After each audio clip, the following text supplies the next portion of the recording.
Hello friends, आप सभी को मेरे YouTube चैनल में स्वागत है। संगति का असर। एक बार एक राजा शिकार के उद्देश्य से अपने काफिले के साथ किसी जंगल से गुजर रहा था।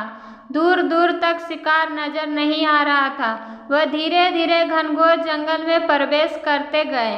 अभी कुछ ही दूर गए थे कि उन्हें कुछ डाकुओं के छिपने की जगह दिखाई दी। जैसे ही वे उनके पास पहुंचे कि पास के पेड़ पर बैठा तोता बोल पड़ा कि पकड़ो पकड़ो, एक राजा आ रहा है। इसके पास बहुत सारा सामान है, लूटो लूटो, जल्दी आओ जल्दी आओ।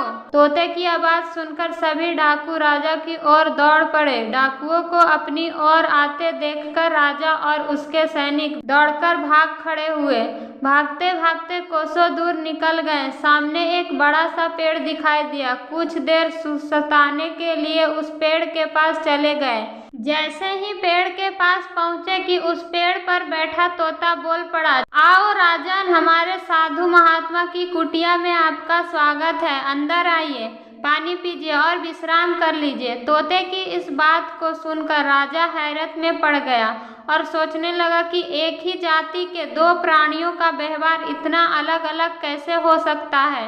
राजा को कुछ समझ नहीं आ रहा था। वह तोते की बात सुनकर अंदर साधु की कुटिया की ओर चला गया। साधु महात्मा को प्रणाम करके उनके समीप बैठ गया और अपनी सारी कहानी सुनाई और फिर धीरे से पूछा, ऋषिवर, इन दोनों तोतों के व्यवहार में आखिर इतना अंतर क्यों है? साधु महात्मा धैर्य से सारी बातें सुनी और बोले, ये कुछ नहीं राजन, बस संगति का असर है। डाकुओं के साथ रहकर तोता भी डाकुओं की तरह व्यवहार करने लगा है और उनकी ही भाषा बोलने लगा है।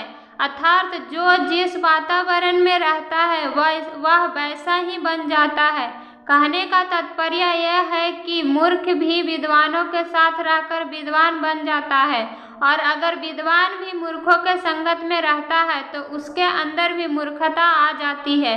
इसलिए हमें संगति सोच समझकर करनी चाहिए। सच में फ्रेंड्स, कहते हैं ना कि जैसा संगत वैसा रंगत लाते हैं। इसलिए हमें हमेशा सोच समझकर अपनी संगति चुननी चाहिए। अगर आपको हमारी स्टोरी पसंद आई हो तो लाइक करें, शेयर करें और कमेंट में बताएं कि स्टोरी कैसी लगी। ऐसी और स्टोरी के लिए हमारे चैनल को सब्सक्राइब करें।